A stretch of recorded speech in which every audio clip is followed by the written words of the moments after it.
اب امت کو تکلیف سے بچانے کے لیے حضرت عثمان غنی رضی اللہ تعالیٰ عنہ کے دور میں جب انہوں نے دیکھا کہ کمزوری ہے، آج تو بہت ہے، اس دور میں بھی تھوڑی کمزوری دیکھی گئی، تو انہوں نے دوسری اذان کو حکم دیا کہ خطبہ سے پہلے دوسری اذان دی جائے، اور یہ جو آیت ہے اس کو اس دوسری اذان کے بعد اس کا حکم کا اطلاق کیا جائے۔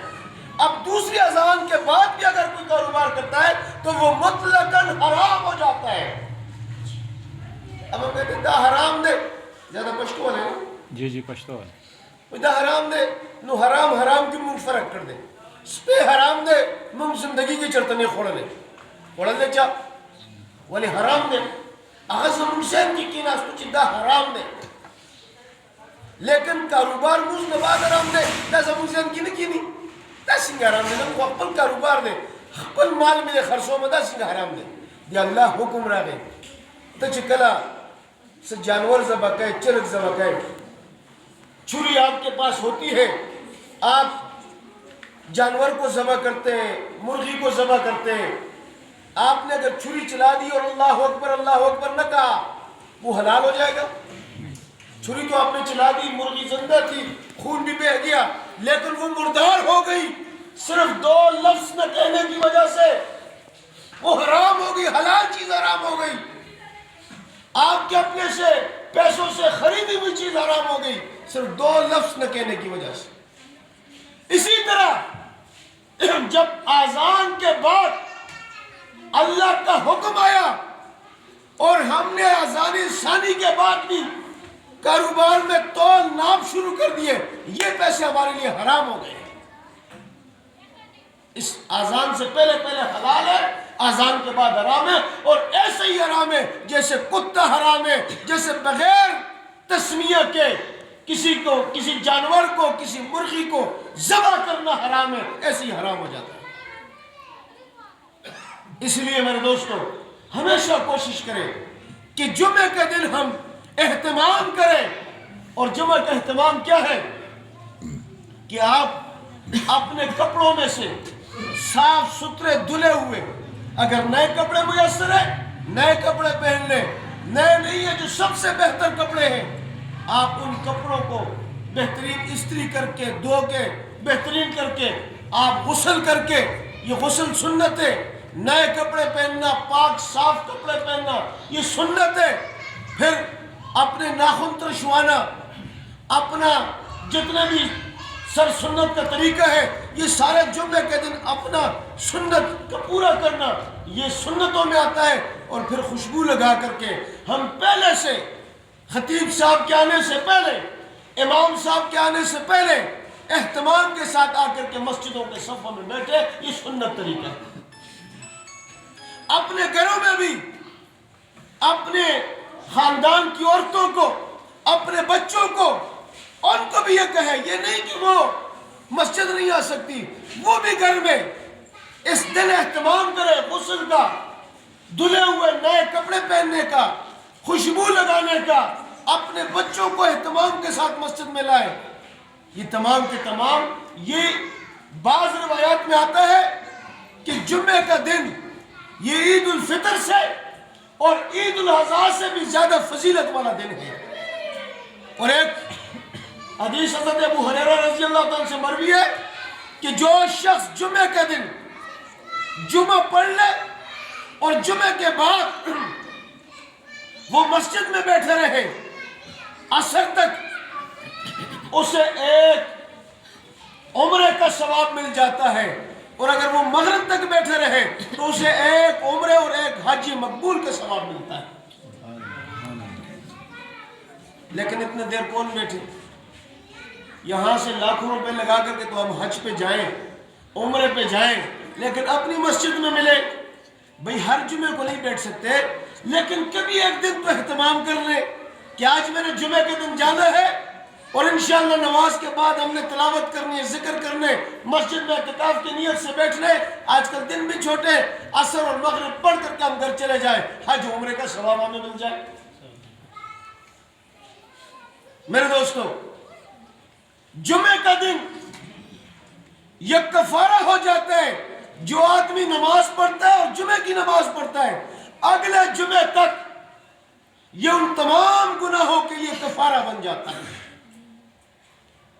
اس لیے ہمیں جمعے کا زیادہ اہتمام کرنا چاہیے اور بھرپور طریقے کے ساتھ اپنے اس جامع مسجد میں اس کو کامیاب ہم نے کرنا ہے. اور یہ بھی ایک چیز آپ یاد رکھیں, ایسے نہ ہو کہ آپ اکتا جائیں, آپ آ جائیں.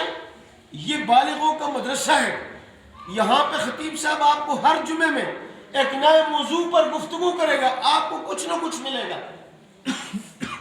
کبھی وہ نماز کے متعلق بات کرے گا, کبھی وہ روزے کے متعلق بات کرے گا, کبھی وہ زکوٰۃ کے متعلق بات کرے گا, کبھی حج کے متعلق بات ہوگی, کبھی اخلاق کے متعلق بات ہوگی, کبھی نبی علیہ الصلوۃ والسلام کی سنتوں کے مطابق بات ہوگی, کبھی بدعات پہ بات ہوگی کہ کیا کیا چیزیں ہم نے نئی اس دین میں داخل کی ہے. یہ تمام ہم سیکھیں گے تو جمعے کے اس اجتماع میں سیکھیں گے انشاءاللہ.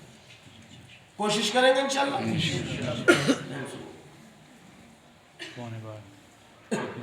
تو انشاءاللہ ٹائم کا بھی یہاں پہ اہتمام ہوگا. انشاءاللہ جو بھی یہاں خطیب ہوگا میں قاری صاحب سے یہ ضرور گزارش کروں گا کہ ہمارا ٹائم جو منتخب ہو جائے اسی ٹائم کے مطابق نماز جمعہ ادا ہو. کوئی لمبی چوڑی تقریریں اس میں پھر نہ ہو, اس لیے کہ جو لوگ آنا چاہے ہماری طرف سے بھی اہتمام ہو اور آپ عوام کی طرف سے بھی اہتمام ہو. میں نے اپنے وہاں اپنے علاقے میں بٹن میں جمعہ میں 1 بجے رکھا. پہلے دن 2-4 صفوں میں لوگ بیٹھے تو میں نے کہا کہ ایک تو تم کے مولوی دا مولیان چیز دقیق میں نے کی نہیں لوڈ اسپیکر تا بیا تو بس کئی نا میں مون خونه بس کو ولی تاسو بھی جو غسل خانے کی دا نہیں شاید پیدا صابون ستاسو نے اتری دا کی گی آگا ٹیم ستاسو صابون کا تو کزی گی چکل امام صلی اللہ اکبر ہوئی.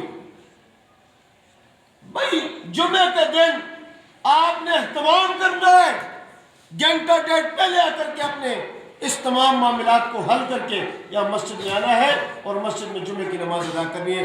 اللہ رب العزت ہمارے اس مرکز کو, ہمارے اس جامع مسجد کو اللہ رب العزت تا قیامت آباد رکھے.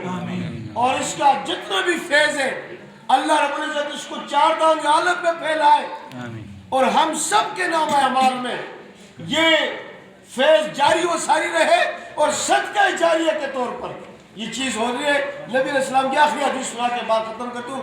فرمایا اذا مات الانسان انقطع عنہ عملہ, جب انسان مر جاتا ہے اس کا نام اعمال منقطع ہو جاتا ہے, ختم ہو جاتا ہے, رجسٹر بند ہو جاتا ہے. الا من ثلاث, مگر 3 لوگ ہیں جن کے رجسٹر کھلے ہوتے ہیں. ان میں پہلا کیا ہے؟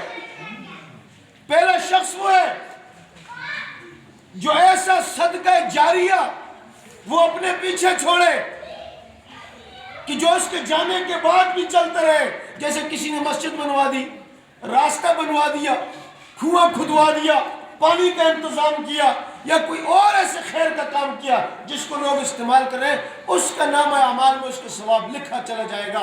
جب تک یہاں لوگ سجدہ کریں گے ان سجدوں کے ثواب ان کے نام اعمال میں بھی لکھتے چلے جائیں گے.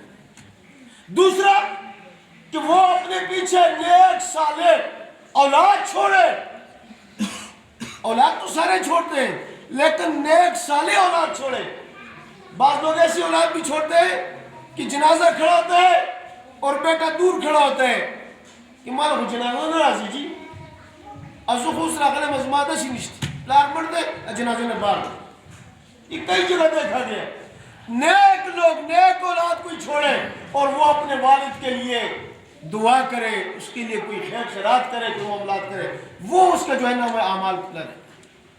اور تیسرا وہ ہے جو کوئی مسجد اللہ کے لیے بنا دے تو اس کا نام اعمال کھلا رہتا ہے جب تک اس مسجد میں, ظاہر کہ مسجد میں نیک اعمال ہوتے ہیں اس کے لیے وہ اس کا نام اعمال کھلا رہتا ہے اور اس کا ثواب لکھا چلا جاتا ہے. اللہ رب العزت جو کچھ کہا گیا سنا گیا اس پر عمل کی توفیق نصیب فرمائے. اللہ رب العزت ہمیشہ اس مرکز کو قائم و دائم رکھے اور جن احباب نے اس میں محنت کی ہے اللہ ان کی کوششوں کو باور ثابت فرمائے.